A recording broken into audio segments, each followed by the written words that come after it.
How you doing, physics fans? Today we're going to talk about friction and drag. Now, friction and drag is discussed in chapter 6 of your textbook, and it's two of the forces that we use whenever we're talking about Newton's laws or just forces acting on objects in general. So let's start with friction. So friction is annotated by a lowercase f, and you can see that it's a vector. So it has both a magnitude and direction. We have two types of friction. We have both kinetic and static friction. Now, figure 6-11 talks about the relationship between static and kinetic friction. So refer to that figure. If you have any questions, ask your instructor about what that force diagram means in relating kinetic, static friction max, and static friction arm. So we'll take a look at those if you have any questions. So let's just break these down first. So we're going to go with magnitude. Kinetic friction has a magnitude.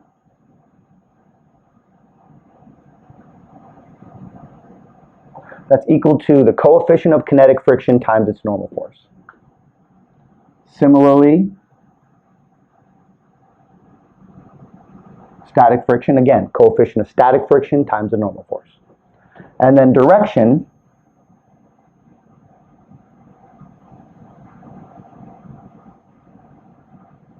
for kinetic friction, it opposes motion. Now, static friction is the word kinetic, right? Something's moving. It's a little easy to see, hey, it opposes motion. Now, the direction for static friction, it opposes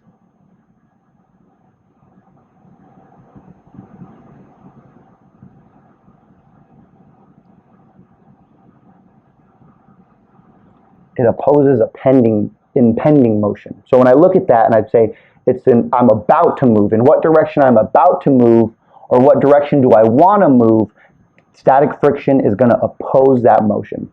So let's go with an example here. So in this case, I have a block. It's moving with an initial velocity at point A. It slides across a floor that has friction, and it stops at point B.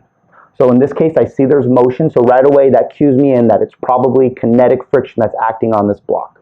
So let's go ahead and draw a free body diagram of this scenario, and let's draw our forces. So I have my block. I'm going to isolate my body. I'm going to draw my normal force because I'm on a surface. I have my weight force, and then I see, since I'm moving in this direction along this surface of the block, I have kinetic friction. We'll finish up my free body diagram, and there you have it. So I'm opposing motion. Now let's go ahead and break this down real quick. Now when I see that my magnitude of my friction force is the normal force is a variable in that equation. And that's pretty intuitive to think about if you've ever tried to move a bookshelf. Usually before you move a bookshelf across the floor, you take out all of the books.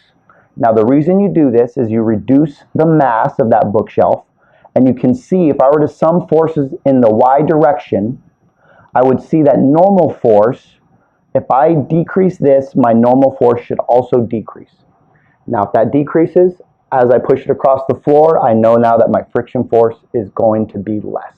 It's much easier to push that bookshelf across the floor now if it's empty of books. You put all the books in there, you increase the mass, and now pushing it across the floor is going to be a much more difficult task, because through that motion, you're going to have a much larger friction force, and you're going to have to push with a greater force to overcome that friction force to get that thing moving.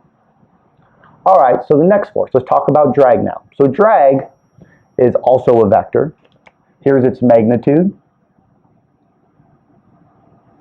So it's 1/2 times the drag coefficient times the density of the air that you're moving through times the cross-sectional area times its speed squared.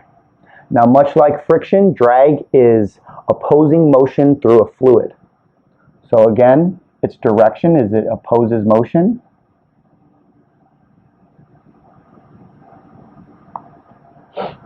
And it's something that we call maybe friction through the air.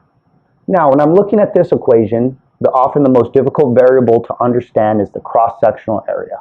When I talk about cross-sectional area, it's very useful to think about a skydiver falling through the air. Now, skydivers have two positions.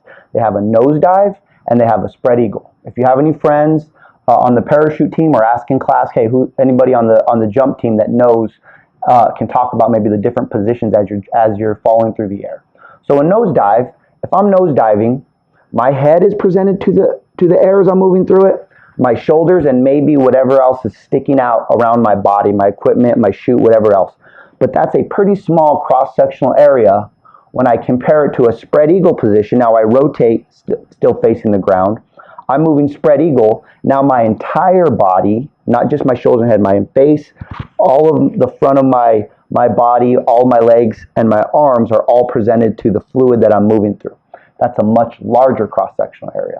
So if we see spread eagle, skydivers use that to slow down, and you can see spread eagle, I have a larger cross-sectional area. Guess what? I'm going to increase my drag force.